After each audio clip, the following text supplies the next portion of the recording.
सद्गुरूंना नमस्कार करून अध्याय 2 सांख्य अध्याय याच्यावर मी थोडस वाचण्याचा प्रयत्न करते. शांताकारं भुजगशयनं पद्मनाभौ सुरेशं विश्वाधारं गगनसदृशं मेघवर्णौ शुभांगं लक्ष्मीकान्तं कमलनयनै योगिभिर्ध्यानगम्यं वन्दे विष्णुं भवभयहरं सर्वलोकैकनाथम्. आपण जे गीता वाचतो आणि प्रत्येक वेळेला जे ध्यानाचा श्लोक म्हणतो त्याचा मी आज अर्थ सांगणार आहे. ओम पार्थाय प्रतिबोधितां भगवता नारायणेन स्वयं व्यासेन ग्रथितां पुराण मुनिना मध्ये महाभारतम् अद्वैतामृतवर्षिणीं भगवती मष्टादशाध्यायिनीम् अम्ब त्वां नुसन्दधामि भगवद्गीते भवद्वेषिणीम्. श्री भगवद्गीता रूपी माते, भगवान नारायणने स्वतः अर्जुनाला तुझा उपदेश केला. प्राचीन काळच्या व्यासमुनींनी तुला महाभारत ग्रंथात गोविले. तू अद्वैत ज्ञानामृताचा वर्षाव करणारी आणि जन्म मरण रूप संसाराचा नाश करणारी आहेस. अशा 18 अध्यायांच्या रूपांनी विराजणाऱ्या तुझे मी निरंतर ध्यान करतो. नमोस्तुते व्यास विशाल बुद्धे फुल्लारविंदायतपत्र नेत्र येन त्वया भारत तैलपूर्ण प्रज्वालितो ज्ञानमय प्रदीपः. अतिबुद्धिमान व प्रफुल्लित कमलासारखे डोळे असलेल्या श्री व्यासदेवा, भारत कथारूपी तेलाने तेवणारा ज्ञान स्वरूपी असा मोठा दीप ज्या तुम्ही प्रज्वलित करून ठेवला, त्या तुम्हाला माझा नमस्कार असो. प्रपन्न पारिजाताय तोत्र वैत्रेक पाणये ज्ञानमुद्राय कृष्णाय गीतामृतदुहे नमः. शरणागताला कल्पवृक्षाप्रमाणे इच्छिलेले फळ देणारा, एका हातात चाबकाची काठी धरणारा व दुसऱ्या हातात ज्ञानचिन्ह धारण करणारा आणि गीतामृत दोहन करणारा असा जो श्रीकृष्ण, त्याला माझा नमस्कार असो. सर्वोपनिषदो गावो दुग्धा गोपाल नंदनः पार्थो वत्स सुधीर भोक्ता दुग्धम गीतामृतम महत्. सर्व उपनिषदे ह्याच कोणी गायी. श्रीकृष्ण हाच त्यांचे दूध काढणारा, बुद्धिमान अर्जुन हा ते दूध पिणारा वत्स म्हणजे वासरू, आणि गीतारूपी अमृत हे त्या गायीचे दूध होय. सुबुद्ध वाचक हा त्या गीतारूपी अमृताचा भोक्ता होय. सर्व उपदेश हाच कोणी गायी म्हणजे जे हे पूर्ण जे उपदेश आहे ह्या गायी आहे. श्रीकृष्ण हा दूध काढणार आहे आणि बुद्धिमान अर्जुन हा ते दूध पिणारा वासरू आहे, आणि गीतारूपी अमृत हे त्या गायीचे दूध होय. म्हणजे त्याचा अर्थ गीतेचा म्हणजे गीता, आणि सुबुद्ध वाचक हा त्या गीतारूपी अमृताचा भोक्ता होय. म्हणजे आपण कोण आहे? आपण अमृताचे भोक्ता करणारे आहोत. वसुदेव सुतं देवं कंस चाणूरमर्दनम देवकी परमानंदं कृष्णं वंदे जगद्गुरुम. कंस चाणूरादी दुष्टांचे मर्दन करणारा, देवकी मातेला परम आनंद देणारा, जगाचा गुरु असा जो वसुदेवाचा पुत्र परमात्मा श्रीकृष्ण, त्याला मी वंदन करतो. भीष्म द्रोण तटा जयन्द्रथ जला गांधार नीलोत्पला शल्यग्राहवती कृपेण वहनी कर्णेन वेलाकुला अश्वत्थाम विकर्ण घोर मकरा दुर्योधनावर्तिनी सोत्तीर्णा खलु पांडवैरणनदी कैवर्तक केशव. भीष्म व द्रोण हे ज्या रणनिधीचे 2 तीर आहेत.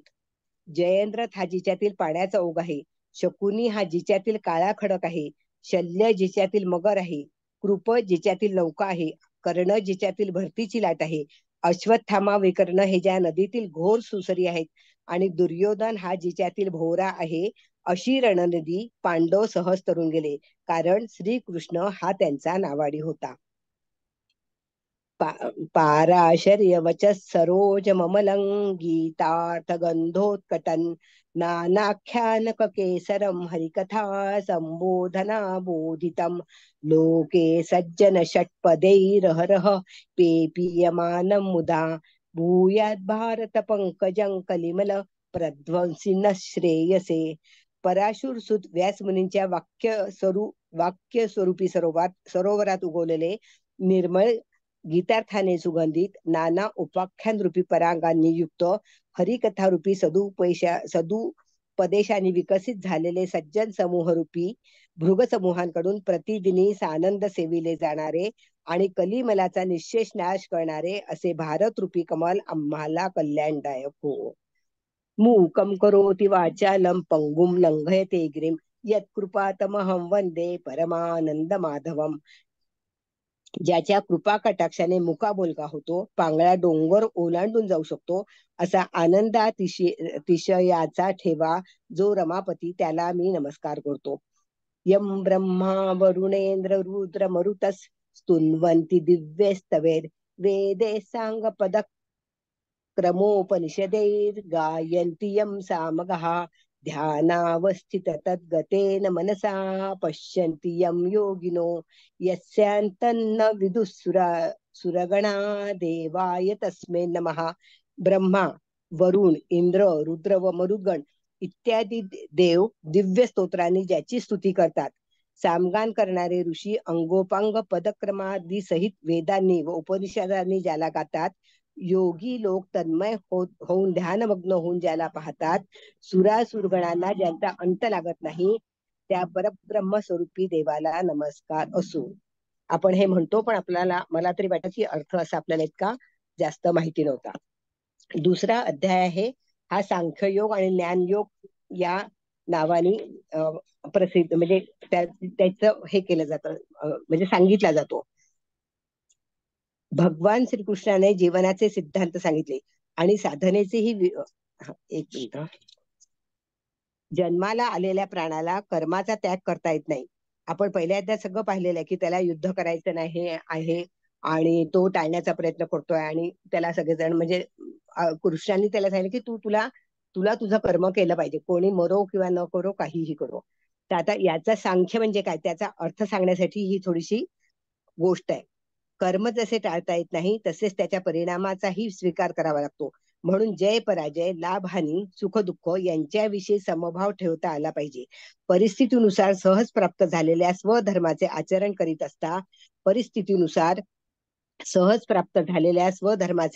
करीत असता कोणत्याही प्रकारच्या पापाची आशंका मनात उत्पन्न होऊ देऊ नये.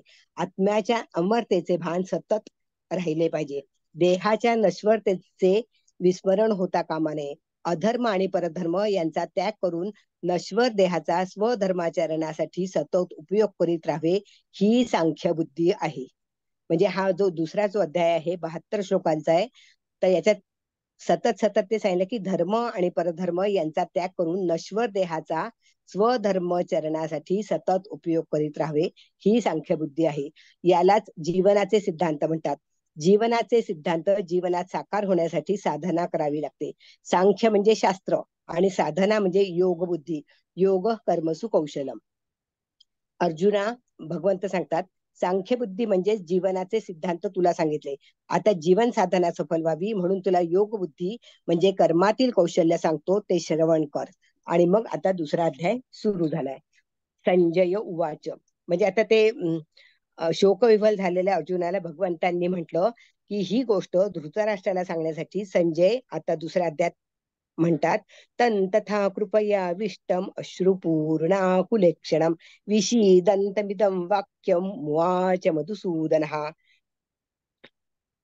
अर्जुन रथात सारथी रूपाने बसलेल्या भगवंतालाही आज्ञा देतात की हे अच्युता, माझ्या रथाला दोन्ही सैन्याच्या मध्यभागी उभा करा. ज्या योगे मी पाहून घेतो की या युद्धात माझ्याशी 2 हात करणारे कोण आहेत. म्हणजे त्याला ऍक्च्युली सगळं दिसत होतं की कोण कोण आहे, पण त्याचा विश्वास बसत नव्हता आणि तो त्या शूरवीरांसोबत लढण्याची त्याच्यामध्ये हिंमत नव्हती. म्हणून ते म्हणतात की मला तू मध्यभागी उभं कर. अर्जुनाला युद्धाचा इतका उत्साह होता, वीरता होती. तेच अर्जुन दोन्ही सैन्यात आपल्या कुटुंबियांना पाहून त्यांच्या मृत्यूच्या शंकेने मोहग्रस्त होऊन शोकाकुल झाले की त्यांचे शरीर थंड पडले, मुखाला कोरड पडली आणि शरीराला कंप सुटला. रोमांच उभं राहिलं आणि हातातून धनुष्य गळून पडत आहे असं त्यांना वाटायला लागलं. त्यांच्या शरीरात दाह निर्माण झाला. उभे राहण्याची शक्ती अर्जुनामधली कमी कमी होत झाली आणि तो भ्रमित झाला. केवढे नवल आहे की ज्या अर्जुनाचा हा स्वभाव की नय दैन्यन्न पलायनम, त्याच अर्जुनाने भीतीच्या दोषाने शोक विवल होऊन रथाच्या मध्यभागी बसणे मध्यभागी बसणे हे फार आश्चर्यकारक होते. संजय अत्यंत आश्चर्याने अर्जुनाचा हा भाव उपयुक्त पदांनी प्रगट करीत आहे. म्हणजे त्याच्यामुळे काय झालं की धृतराष्ट्राला आनंद झाला की अरे अर्जुन घाबरला, आता तो युद्ध करणार नाही, मग माझे मुलं जिंकतील, म्हणून त्याला थोडासा आनंद होत होता मनातल्या मनात. अश्रुपूर्णा कुलेक्षणम म्हणजे अर्जुनासारख्या महान शूरवीराच्या अंतःकरणात सुद्धा कौटुंबिक मोहाने घर केले आणि त्यांचे नेत्र अश्रूंनी भरले. अश्रू देखील इतके अधिक आले की ते डोळ्याने पूर्णपणे पाहू शकत नव्हते. याचा तर आपल्या सगळ्यांना अनुभव आहे. विषीदंतमिदं वाक्य मुवाच मधुसूदन हा. अशा प्रकारे भीतीमुळे विषाद पावलेल्या अर्जुनाशी भगवान मधुसूदनांनी हे वचन म्हटले आहे. विषीदंत मुवाच म्हणण्यानेच काम चालू होऊ शकते. इदम वाक्य म्हणण्याची आवश्यकता नव्हती. भगवंतांनी अर्जुना काय म्हटले ते आपण पाहूया. श्री भगवान वाच. आता हा पहिल्यांदाच हा श्लोक आहे यांच्यात. कुतस्त्वा कश्मलमिदं विषमे समुपस्थितम अनार्यजुष्टम स्वर्गेम कीर्तिकरम अर्जुन. अर्जुन हे संबोधन देण्याचे तात्पर्य म्हणजे आता याच्यात पहिल्यांदाच त्यांनी अर्जुन म्हटलंय. तू स्वच्छ निर्मळ अंतःकरणाचा आहेस, म्हणून तुझ्या स्वभावात कलुषता म्हणजे अनावश्यक भीती उत्पन्न होणे ही विपरीत गोष्ट आहे. मग ही तुझ्यात कशी आली? आपण जेव्हा आता आपल्याला चरित्र लिहायचं अर्जुनाचं कृष्णाचं, तर हे जे महत्वाचं वाक्य आहे की तू स्वच्छ निर्मळ मनाचा अंतःकरणाचा आहे, तर ही वाक्य अंडरलाईन करून ठेवायला पाहिजे आणि लक्षात ठेवायला पाहिजे. कारण की चरित्र लिहिताना ते आपल्याला खूप मोठं लिहायचं आहे आणि ही वाक्य आपल्याला वेळेवर सापडणार नाही. तर ही वाक्य आपण लक्षात ठेवायला पाहिजे. भगवान श्रीकृष्ण अर्जुनाला आश्चर्याने म्हणतात की अशा युद्ध प्रसंगी तू तुझ्या शूरवीरता उत्साह यावयाच पाहिजे, पण तू तू तर भीतीने ग्रासलेला आहेस, तर तुझ्यामध्ये ही भीती कुठून आली? आश्चर्य हे दोन प्रकारचं असतं. एक आपण न जाणल्यामुळे होणारे आणि एखाद्याच्या भावनेला चेतवण्यासाठी. आपण पाहतो की कधी कधी आपण नकलीपणा दाखवतो, आपल्याला माहिती असतं, तर ते एखाद्याची भावना आपण तेव्हा चेतवीत असतो. भगवंताचे या ठिकाणी जे आश्चर्याने बोलणे आहे ते केवळ अर्जुनाला उत्तेजित करण्यासाठी आहे, जेणेकरून अर्जुनाचे लक्ष आपल्या कर्तव्याला जावे, म्हणजे की त्याने युद्धासाठी तयार व्हावे. कुत हा म्हणजे मुळात हा भीतीरूपी दोष तुझ्यात नाही, म्हणजे तो काही भित्रा नाही, कारण की क्षत्रिय लोक आहे पांडव लोक, आणि हा तर आगंतुक दोष आहे, म्हणजे वेळेवर आलेला आहे की काही वेळासाठीच तो त्याच्यामध्ये प्रगट झालेला आहे. समुपस्थिती म्हणजे की भीती केवळ तुझ्या भावनेत आणि वचनात राहिली नसून तुझ्या क्रियेमध्ये सुद्धा आली आहे. म्हणजे मी युद्ध करणार नाही, हिने तुझ्यावर चांगला पगडा बसविला आहे, ज्या कारणाने तू धनुष्यबाण सोडून रथाच्या मध्यभागी बसला आहेस. अनार्यजुष्टम समजदार आणि श्रेष्ठ पुरुषांमध्ये जे भाव निर्माण होतात ते आपल्या कल्याणाच्या उद्देशाला अनुसरून होतात. म्हणून श्लोकाच्या उद्धरार्थात भगवंतांनी सर्वात प्रथम उपयुक्त पद देऊन म्हटले की तुझ्यात जी भीती निर्माण झाली आहे त्या भीतीला श्रेष्ठ पुरुष स्वीकार करीत नाही. म्हणजे आपण पाहतो की एखादं खूप हुशार मुलगा आहे आणि तो वेळेवर अगदी स्टेजवर गेला आणि घाबरला, तर सगळेजण म्हणतात की अरे हा तर असा नाहीये, माता याच्यामध्ये ही भीती कशी काय आली? तर हेच इथे आलेलं आहे. कारण की तुझ्या या भीती स्वतःचे कल्याणमुळे नाही. कल्याणेच्छुक श्रेष्ठ पुरुष प्रवृत्ती आणि निवृत्ती दोन्हीत आपल्या कल्याणाचा उद्देश ठेवतात. त्यांच्यात स्वतःच्या कर्तव्याविषयी भीती निर्माण होत नाही, कारण की त्यांना कर्तव्य हे श्रेष्ठ असतं.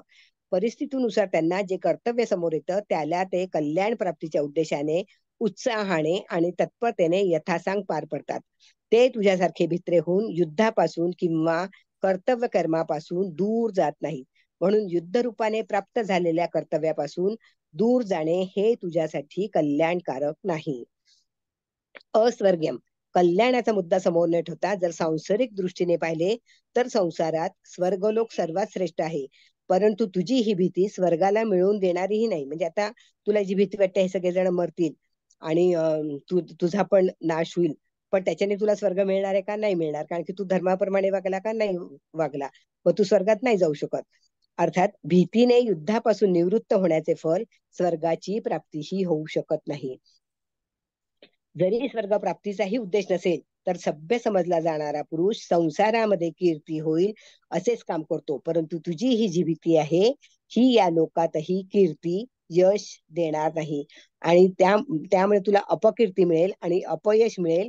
म्हणून तुझ्यातील ही भीती उत्पन्न होणे ही फार अनुचित गोष्ट आहे, हे तू जाणून घे. अनार्यजुष्टम, अस्वर्ग्यम आणि अकीर्तिकरम असा क्रम देऊन 3 प्रकारचे मानव असतात असे दाखवले आहे. हे आपल्याला लिहिता येतील. हे जिथे जिथे अ शब्दाने सुरुवात झाली आहे. जे मनुष्य विचारशील असतात ते केवळ आपले कल्याण इच्छितात. त्यांचे ध्येय उद्देश केवळ कल्याणच असते. जे पुण्यात्मा मनुष्य असतात ते शुभ कर्माद्वारा स्वर्ग प्राप्तीची इच्छा करतात. ते स्वर्गाला श्रेष्ठ समजून त्याच्या प्राप्तीचाच उद्देश ठेवतात. म्हणजे पूर्ण समाज जीवनात वागताना जगताना आपल्याला स्वर्ग मिळेल आणि ते स्वर्ग मिळण्यासाठी कसं वागायचं जीवनामध्ये आणि आपल्याला स्वर्गाची प्राप्ती कशी होईल याप्रमाणे ते कर्तव्य करतात. जे साधारण मनुष्य असतात ते संसारालाच आदर देतात. म्हणजे कोण? आपल्यासारखे. म्हणून ते संसारात आपली कीर्ती व्हावी अशी इच्छा ठेवतात आणि ते आपले ध्येय कीर्ती समजतात. आता पहा, आपण कधी हे करतो का की आपल्याला अपमान झाला किंवा काय झाला तर आपण कधी भांडत नाही, कारण की आपल्याला माहितीये की जर आपण कधी भांडलो तर आपली काय होईल? अपकीर्ती होईल आणि सगळेजण आपल्याला नावं ठेवतील. मग तिथे चूक बरोबर हे सुद्धा आपण सोडून देतो. पण जेणेकरून समाजात आपल्याला नावं ठेवतील असं आपण वागत नाही. हे हे उदाहरण जरी आपण लक्षात ठेवलं तर यावरून आपण अनार्यजुष्टम अस्वर्ग्यम अकीर्तिकरम हे वाक्य कुठेही आले तरी हा श्लोक आपण म्हणू शकतो आणि स्थितप्रज्ञ किंवा याच्यामध्ये आपल्याला हे विशेषाने घ्यायची गरज आहे. उपयुक्त तिन्ही पदे देऊन भगवान अर्जुनाला सावध करतात की तुझा जो युद्ध न करण्याचा निश्चय आहे तो विचारशील आणि पुण्यात्मा मनुष्याच्या ध्येयाप्रमाणे कल्याण आणि स्वर्ग प्राप्त करविणाराही नाही. तसेच साधारण मनुष्याच्या ध्येयाप्रमाणे कीर्तीही प्राप्त करून देणार नाही. म्हणून मोहामुळे युद्ध न करण्याचा घेतलेला तुझा निश्चय अत्यंत तुच्छ आहे. कारण की कारण की जेणेकरून तुझे अधःपतन होईल, नरकाची प्राप्ती होईल, तसेच तुझी अपकीर्ती होईल. म्हणजे याने म्हटलं होतं की मला युद्ध नाही करायचं, तर मग भगवंत म्हणतात की तू युद्ध नाही करत आहे तर तुला हे जे दोष आहेत हे दोष तुला प्राप्त होतील. म्हणजे तुझी कीर्ती पण होणार नाही, मोहामुळे तू युद्ध नाही घेतलेला आहे हा निश्चय तुझा तुच्छ आहे हे पण सगळ्यांना कळेल आणि तुझं अधःपतन होईल. या पण गोष्टी आपल्याला पेपरमध्ये कुठल्याही प्रश्नामध्ये विचारलं अध्याय 2 मध्ये तर हे आहे. परीक्षेमध्ये अध्याय 2 वर जास्त प्रश्न मोठे विचारलेले आहे. क्लैब्यमास्मगमः पार्थ नैतत्वयुपपद्यते शूद्रं हृदय दौर्बल्यं त्यक्तोत्तिष्ठ परन्तप.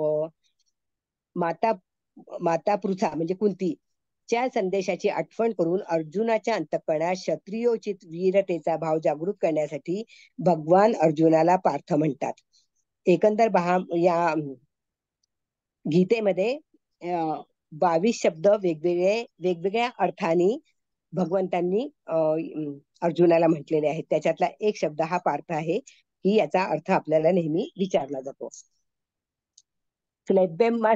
गम अर्जुन भीतीमुळे युद्ध करणे अधर्म आणि युद्ध न करणे धर्म समजत होते. म्हणून अर्जुनाला चेतवण्यासाठी भगवान म्हणतात की युद्ध न करणे धर्म नव्हे तर नामर्दपणाचे लक्षण आहे.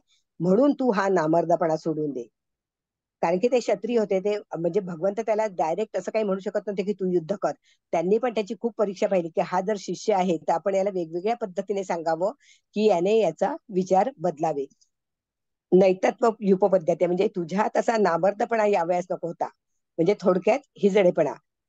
कारण तू कुंतीसारख्या क्षत्रिय कुळात जन्मलेल्या वीर मातेच्या उदरी जन्माला आहेस आणि स्वतःही शूर आहेस. तात्पर्य जन्माने आणि प्रकृतीनेही तुझ्यात असा नामर्दपणा उत्पन्न होणे सर्वथैव अनुचित आहे. आपण म्हणतो ना, रे याचा तर जन्म चांगल्या आईबाबांच्या पोटी झालाय, मग हा असा कसा वागतो. तर हे म्हणजे किती, कारण की लोकांना समाजाला तशी समाजासमोर तसा चेहरा असतो की याचे आई वडील चांगले आहे, चांगल्या कुळातले आहे, चांगली यांना कीर्ती आहे, तर हा असा कसा झाला आहे. तेच ते भगवंत अर्जुनाला सांगतात आहे. तू स्वतः परंतप आहेस. परंतपचा अर्थ आहे शत्रूंना तापविणारा, त्राही ताही करून पळविणारा. तर मग काय यावेळी युद्धाशी विन्मुख होऊन आपल्या शत्रूला हर्षित करणार काय. म्हणजे तू जर परंतप तुझं नाव आहे आणि तू शत्रूंना त्रास द्यायला पाहिजे, त्यांना पळवायला पाहिजे, पण तू जर युद्धच नाही केलं तर मग तू शत्रूला तुझ्या आनंदच होणार आहे. शूद्रम हृदय दौर्बल्यं त्यक्तोत्तिष्ठ या ठिकाणी शूद्रम पदाचे 2 अर्थ आहेत. आपण म्हणतो ना कधी पण की तू ते शूद्र जातीचे किंवा शूद्र आहे. तर ही हृदयाची दुर्बलता तुच्छतेला प्राप्त करविणारी आहे. अर्थात मुक्ती, स्वर्ग अथवा कीर्ती मिळवून देणारी नाही. म्हणजे ह्या शूद्रमुळे आपल्याला मुक्ती मिळत नाही, स्वर्ग मिळत नाही आणि कीर्ती सुद्धा मिळत नाही. जर तू या तुच्छतेचा त्याग केला नाहीस तर स्वतः तुच्छतेला प्राप्त होशील, म्हणजे तूच तुच्छ होशील. दुसरी गोष्ट आहे ही हृदयाची दुर्बलता एक तुच्छ गोष्ट आहे. तुझ्यासारख्या शूरवीरासाठी अशा तुच्छ गोष्टीचा त्याग करणे काहीच कठीण काम नाही. तू जे असे मानतोस की मी धर्मात्मा आहे आणि युद्धरूपी पाप करू इच्छित नाही, तर ही तुझ्या हृदयातील दुर्बलता आहे, कमजोरी आहे. याचा त्याग करून तू युद्धासाठी उठून उभा राहा. आपल्याला प्राप्त झालेल्या कर्तव्याचे पालन कर. भगवंतांनी कायम त्याला म्हटलं की तू कर्तव्याचे पालन कर. या ठिकाणी अर्जुनासमोर युद्धरूप कर्तव्य कर्म आहे. म्हणजे युद्ध करणे हे कर्तव्य कर्म आहे. म्हणून भगवान म्हणतात की उठ, उभा राहा आणि युद्धरूप कर्तव्याचे पालन कर. भगवंताच्या मनात अर्जुनाच्या कर्तव्याविषयी थोडाही संदेह नाही. म्हणजे त्यांना पूर्ण माहित होतं की अर्जुन त्या दृष्टीने युद्ध करायला योग्य आहे. अर्जुनासाठी सर्व दृष्टीने युद्ध करणेच कर्तव्य आहे असे भगवान जाणतात. म्हणून अर्जुनाच्या पोकळ युक्तिवादाची पर्वा न करता त्यांना आपल्या कर्तव्य पालनाची तात्काळ आज्ञा देतात की पूर्ण तयारीनिशी युद्ध करण्यासाठी सज्ज हो. आणि आता अर्जुन परत परत त्यांना प्रश्न विचारतात आहे आणि ते सांगतात आहे. आता त्याने युक्तिवाद खूप करून पाहिले अर्जुनाने युद्ध न करण्यासाठी, पण त्याचं काहीही झालं नाही. आणि भगवंतांनी त्याचे जे गुण नव्हते, त्याच्यामध्ये दुर्गुण नव्हते, ते सुद्धा त्यांनी सांगितलं की तू असा नाहीये, म्हणजे भित्रेपणा. आणि आता त्यांनी त्याला उत्तेजित केलं आणि अर्जुन म्हणतात कथम भीष्महम संख्ये द्रोणैंच मधुसूदन इषुभिः प्रतियोत्सामी पूजार्हार वरिसूदन. मधुसूदन आणि अरिसूदन हे दोन शब्द त्यांना दिलेले आहेत. संबोधन देण्याचे तात्पर्य आपण दैत्यांना आणि शत्रूंना ठार करणारे आहेत. दुष्ट स्वभावाच्या अधर्माने आचरण करणाऱ्या आणि जगाला त्रास देणाऱ्या मधु कैटभ इत्यादी दैत्यांना आपण ठार केले आहे. आणि जे कारण नसताना द्वेष करतात, अनिष्ट करतात, अशा शत्रूंनाही आपण ठार केले आहे. असं कोण म्हणताय? अर्जुन भगवंताला सांगतात आहे की तुम्ही मधुसूदन आणि अरिसूदन आहे, तुम्ही या शत्रूंचा नाश केलेला आहे. परंतु माझ्या समोर तर पितामह भीष्माचार्य आणि द्रोणाचार्य उभे आहेत, जे आचरणात सर्वश्रेष्ठ आहेत आणि माझ्याशी अत्यंत प्रीती करणारे आहे. कारण की या दोघांना अर्जुनाचं खूप प्रेम होतं. स्नेहपूर्वक मला विद्या शिकवणारे आहेत. असे माझे परमहितचिंतक आजोबा आणि विद्यागुरु यांना मी कसे मारू? हा त्यांनी त्यांना प्रश्न विचारला की मी या दोन श्रेष्ठ लोकांना मी कसे काय मारणार? भीष्महम संख्ये द्रोणैंच. मी भीतीमुळे युद्धापासून परांगमुख होत नाही, तर धर्माची दृष्टी ठेवून युद्धापासून परावृत्त होत आहे. पण आपण असे म्हणतात की तुझ्यात ही भीती नामर्दपणा कोठून आला? आपण जरा विचार करा. म्हणजे अर्जुनच भगवंताला म्हणतात की तुम्ही विचार करा. मी पितामह भीष्माचार्य आणि गुरु द्रोणाचार्यांशी बाणाने युद्ध कसे करू? काही म्हटलं तरी ते आजोबा आहे आणि आजोबांना एक आदर असतो, तर त्या आदरापोटी, आणि द्रोणाचार्य हे गुरु होते म्हणून त्याला असं वाटतं की म्हणजे तेच अर्जुन भगवंतालाच विचारतात आहे की मी कसं काय त्यांच्याशी युद्ध करू? हा माझा भित्रेपणा नाही. मी मरणाला भ्यालो असतो तर त्याला भित्रेपणा, नामर्दपणा म्हणता आला असता. मी मरण्याला भीत नाही तर मारण्याला भीत आहे. म्हणजे मी त्यांना मारतो ही भीती मला वाटते की ते जर गुरु आहेत आणि आजोबा आहेत, श्रेष्ठ आहेत, ज्येष्ठ आहेत, तर त्यांना मी मारू शकत नाही. संसारात दोन प्रकारचे संबंध मुख्य आहेत, जन्मसंबंध आणि विद्यासंबंध. जन्माच्या संबंधाने तर पितामह भीष्माचार्य आमचे पूजनीय आहेत. लहानपणापासून मी त्यांच्या मांडीवर वाढलो. लहानपणी जेव्हा मी त्यांना पिताजी पिताजी असे म्हणत असे, त्यावेळी ते मला अत्यंत स्नेहाने म्हणायचे की अरे मी तुझ्या पित्याचाही पिता आहे. अशा प्रकारे ते माझ्यावर फारच प्रीती व स्नेह ठेवित होते. विद्येच्या संबंधाने द्रोणाचार्य आमचे पूजनीय आहेत. ते माझे विद्यागुरु आहेत. त्यांची माझ्यावर इतकी प्रीती आहे की त्यांनी स्वतःच्या मुलालाही माझ्यासारखी विद्या शिकवली नाही. त्यांनी ब्रह्मास्त्र चालविणे तर आम्हा दोघाला शिकवले, परंतु ब्रह्मास्त्राचा उपसंहार करणे मला शिकवले, आपल्या मुलाला नव्हे. त्यांनी मला असे वरदान दिले आहे की माझ्या शिष्यांमध्ये शस्त्रास्त्र कलेत तुझ्यापेक्षा वरचढ कोणीही असणार नाही. अशा पूजनीय भीष्माचार्य व द्रोणाचार्य यांच्याशी अरे तुले बोलणे ही त्यांची हत्या केल्या समान पाप ठरते. तर मग त्यांना ठार करण्याच्या उद्देशाने त्यांच्याशी बाणांनी युद्ध करणे हे केवढे मोठे पाप आहे. म्हणजे आता अर्जुन त्याच्याकडनं कन्फेशन देतोय की पहा आता हे मोठे आहे, श्रेष्ठ आहे, मी यांच्याशी कसे युद्ध करू? इशुभी प्रति योत्सामी पूजारहार. संबंधाच्या दृष्टीने वडील असल्याने भीष्माचार्य आणि द्रोणाचार्य हे दोघेही मला आदरणीय आणि पूजनीय आहेत. त्यांचा माझ्यावर पूर्ण अधिकार आहे, म्हणून ते माझ्यावर शस्त्र प्रहार करू शकतात. पण मी त्यांच्यावर बाण कसे चालवू? त्यांच्याशी समोरासमोर होऊन युद्ध करणे तर माझ्यासाठी भयंकर पापाची गोष्ट आहे. कारण हे दोघेही माझ्यासाठी सेव्य आहेत, किंबहुना त्याही पेक्षा पूजनीय आहेत. अशा वंदनीय व्यक्तींना मी कसे ठार मारू? परत परत तो ते समजावून सांगतोय अर्जुन की नाही नाही नाही, मी माझ्या गुरु ज्येष्ठ आणि श्रेष्ठ लोकांना मारू शकत नाही. गुरुन हत्वा हि महानुभावान श्रेयो भोक्त्युम भेक्षमपि लोके हत्वार्थ कामांस्तु गुरुनिहैव भुंजीय भोगान रुधिर प्रदिग्धान. या श्लोकातून असं वाटतं की दुसऱ्या आणि तिसऱ्या श्लोकात भगवंतांनी म्हटलेल्या वाक्याने अर्जुनाच्या अंतःकरणावर परिणाम केलाय. या कारणाने अर्जुनाच्या मनात हा विचार येतो आहे की भीष्माचार्य आणि द्रोणाचार्य इत्यादी गुरुजनांना ठार करणे धर्मयुक्त नाही असे जाणत असूनही भगवंत संकोच न करता युद्धाविषयी आज्ञा देत आहे. त्यावरून माझ्या समजण्यातच कुठेतरी उणीव आहे. म्हणजे त्याला आता कळलेलं आहे की हे वारंवार वारंवार सांगतात आहे आणि मी समजून नाही घेत आहे, म्हणजे मीच कुठेतरी कमी पडतो आहे विचार करण्यामध्ये की युद्ध का मला करायचे नाही. आता अर्जुन पूर्वीच्या श्लोकासारखे उत्तेजित न होता नरमाईने बोलतात. आता त्यांना कळलेलं आहे की युद्ध हे करावं लागणार आहे. गुरुन हत्वा भैक्षमपी लोके. आता अर्जुन प्रथम आपली बाजू मांडून म्हणतात की जर मी भीष्माचार्य आणि द्रोणाचार्य पूज्य व्यक्तींसोबत युद्ध करणार नाही तर दुर्योधनही एकटा माझ्याबरोबर युद्ध करणार नाही. अशा प्रकारे युद्ध न झाल्यास मला राज्य मिळणार नाही. परिणामी मला दुःख भोगावे लागेल. मला उदरनिर्वाह करणेही कठीण जाईल. येतपर्यंत की क्षत्रियासाठी निषिद्ध असलेली भिक्षावृत्ती ही उदरनिर्वाहासाठी पत्करावी लागू शकते. परंतु गुरुजनांना ठार करण्याऐवजी मी त्या कष्टदायक भिक्षावृत्तीचा सुद्धा स्वीकार करणे श्रेष्ठ समजतो. इहलोके म्हणजे भिक्षा मागून उदरनिर्वाह केल्याने या जगात माझा अपमान तिरस्कार होईल. लोक माझी निंदा करतील तरी पण गुरुजनांना मारण्याऐवजी भिक्षा मागणे श्रेष्ठ आहे. हत्वार्थ कामांस्तु रुधिर प्रदिग्धान. आता अर्जुन भगवंताच्या वचनाकडे दृष्टी वळून म्हणतात, जर मी आपल्या आज्ञेप्रमाणे युद्ध करीन तर गुरुजनांची हत्या करून त्यांच्या रक्ताने माखलेल्या आणि धनाची कामना मुख्य असलेल्या भोगांनाच भोगेन. मला फक्त भोगच मिळतील. त्या भोगांच्या मिळण्याने मुक्ती मिळणार आहे की शांती मिळणार आहे? म्हणजे मी गुरुजनांची हत्या केली, त्यांचं रक्त पडलं, त्यांचं धन मला मिळालं, म्हणजे मी त्याच्याने भोग भोगेल, पण मला फक्त त्याच्याने काय मिळतील? भोगच मिळतील. या भोगांच्या मिळण्याने मला मुक्ती मिळणार आहे की शांती मिळणार आहे? या ठिकाणी असा प्रश्न येतो की भीष्माचार्य आणि द्रोणाचार्य इत्यादी गुरुजन द्रव्याच्या संबंधानेच कौरवांशी बांधले गेले होते. म्हणून तेथे अर्थकामान पदाला गुरु पदाचे विशेषण मानले तर कोणती आपत्ती येईल? म्हणजे अर्थकाम म्हणजे पैसा पण आहे, पण ते गुरु पण आहे. मग याचं उत्तर असं आहे की अर्थाची कामना करणारे गुरुजन असा अर्थ करणे उचित नाही. कारण भीष्माचार्य आणि द्रोणाचार्य इत्यादी गुरुजन द्रव्याची कामना करणारे नव्हते. ते तर दुर्योधनाचे वृत्तीभोगी होते.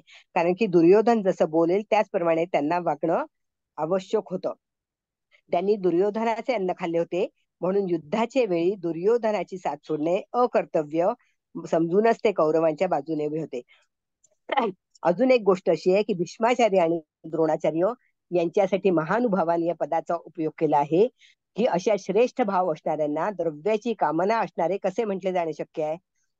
जे महानुभाव आहेत ते द्रव्याची कामना करणारे असू शकत नाहीत, आणि जे अर्थाची कामना करणारे असतात ते महानुभाव असणे शक्य नाही. म्हणून येथे अर्थकामान हे पद भोगान पदाचेही विशेषण होऊ शकते. घ्यायचे का अजून श्लोक 5 झाले? हरकत नाही ताई. झालं. पहिल्या अध्यायात अर्जुनाने युद्ध न करण्याविषयी अनेक प्रकारचा युक्तिवाद केला होता. त्या युक्तिवादाचा काही विचार न करता भगवंतानी त्याला एकदम भित्रेपणाच्या दोषासाठी म्हणून जोराने फटकारले आणि युद्धासाठी सज्ज आज्ञा दिली. अर्जुनाला वाटते की भीष्माचार्य आणि द्रोणाचार्य हे माझे गुरुजन आहेत, हे पूजनीय आहेत, अशा वंदनीय व्यक्तींना मी कसे ठार मारू? माझ्यासाठी गुरुजनांना मारणे आणि भिक्षा मागणे दोन्ही निषिद्ध आहेत. आम्ही तर कुटुंबियांना मारून जगण्याची इच्छा ठेवीत नाही. एकीकडे युद्धामध्ये कुटुंबाचा नाश करणे, पूजनांना ठार करणे अधर्म दिसते आणि दुसरीकडे युद्ध करणे क्षत्रियाचा धर्म दिसते. अशा प्रकारे युद्ध करू नये किंवा केले पाहिजे, आता माझा धर्म कोणता आहे असे अर्जुन भगवंताला विचारतात.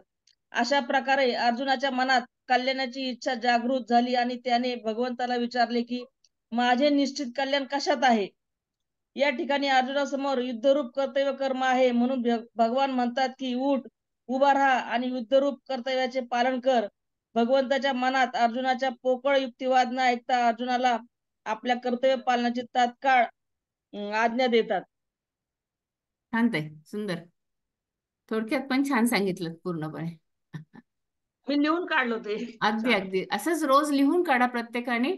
आणि तुम्ही जे काही लिहून काढलं ते इथं सांगा, म्हणजे मग काय होईल, एकमेकांचे विचार कसे आहेत आणि कशा पद्धतीने चालले ते पण सर्वांना समजेल. आम्ही जे काही काहीच करत नाहीत आमच्यासारखे, त्यांना आम्हाला थोडीशी डायरेक्शन मिळेल की नाही गड्या, आपल्याला हे काही ना काहीतरी केलं पाहिजे.